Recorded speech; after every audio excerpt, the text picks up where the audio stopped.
Last week, we got done with our IG exams, and all I can say now is that it's kind of hard to get through with a healthy mindset. This may be the reason why many of us first think of exams when we hear the word school, right? But there's something special in my case. I did not write a single exam until I was in grade 7. Surprised? Well, I studied in a Waldorf school, which focused mainly on contextual learning rather than content. And they did this by not conducting exams. As you all might be wondering now, I had a great time without exams. I could learn my topics of interest in greater depth and at my own pace. I literally understood everything that was taught in class. This was because there wasn't any exam pressure. Good evening, ladies and gentlemen.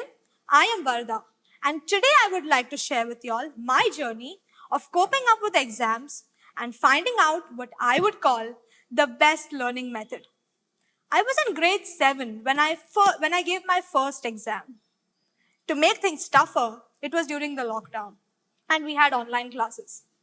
Even though we had mock exams to help us get the hang of it, I was finding it hard to cope up.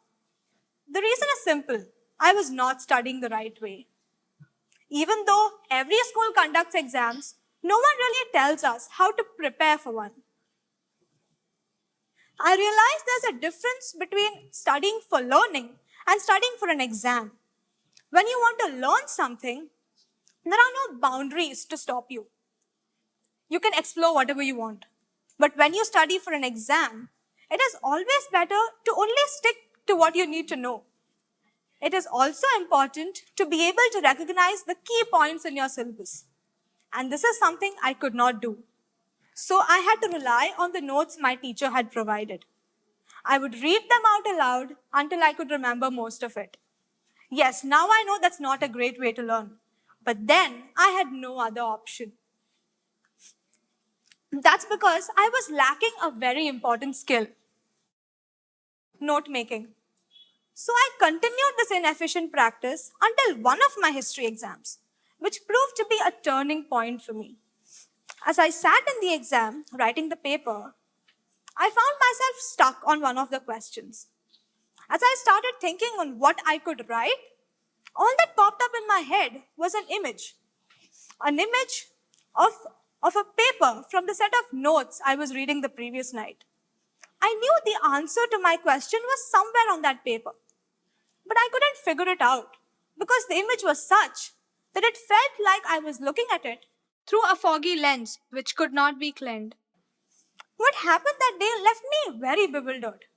But that's when I realized I am a visual learner, which means I learn better through images, activities, and by teaching others. So I thought, why not create visually appealing notes? Why not paint or draw my notes rather than simply writing them down? Confused? Let me show you an example. Here we have a piece of text right in front of us. And this is what I would do to help me understand this better. In a single glance, I know exactly what this text says. That too, in detail. Even though this technique was extremely beneficial in helping me remember and understand my concepts, I started finding problems as I did it for quite a while. I found it quite energy and time consuming. Also, it was too concise to be used for revision. So I started looking for other options. That is when I came across a technique called mind mapping. Before I tell you what mind mapping is, let me show you an image. What do you think this is? These are the neurons in your brain. And do you notice something peculiar in this image? You cannot find a fixed pattern or an arrangement over here. Yes, the neurons in your brain are carefully placed. But to me at least, it looks quite messy out there. This is one reason why sequential learning doesn't work for many of us. That is where mind mapping not only proves to be a powerful learning tool, but it's also a scientific way of learning. To put it simply, a mind map is just a few circles and lines. Just like this one. This mind map is all about the sun. If you, like me, found history challenging as a student, this is something you should definitely try out.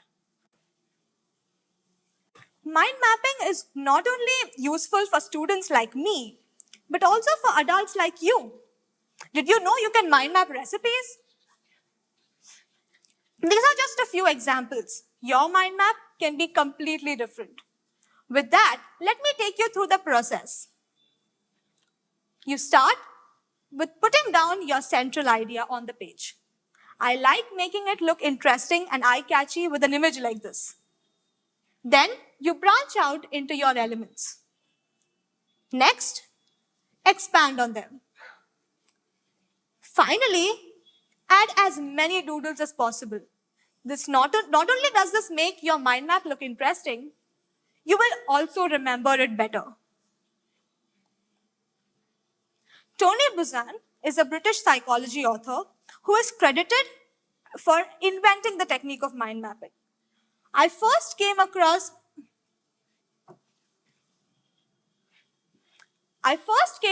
mind mapping through his book called Mind Map Mastery. After reading this book, I would now like to share with you all some of my personal findings through some examples of mind maps I created.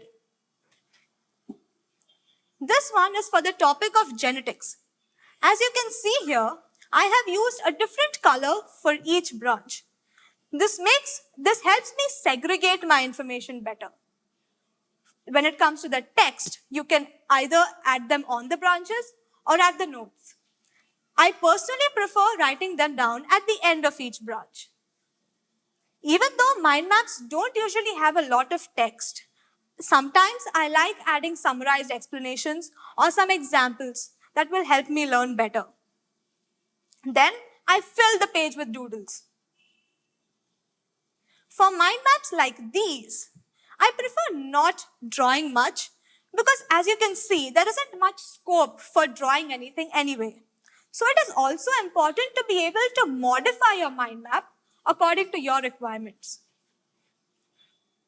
It is preferable to use curved lines while mind mapping. This makes your mind map look more similar to the neurons in your brain. Next, make it crazy enough to convince your brain that it's an innovative idea. Then, doodle as much as you can. It's okay if they're not perfect. The purpose is only to understand.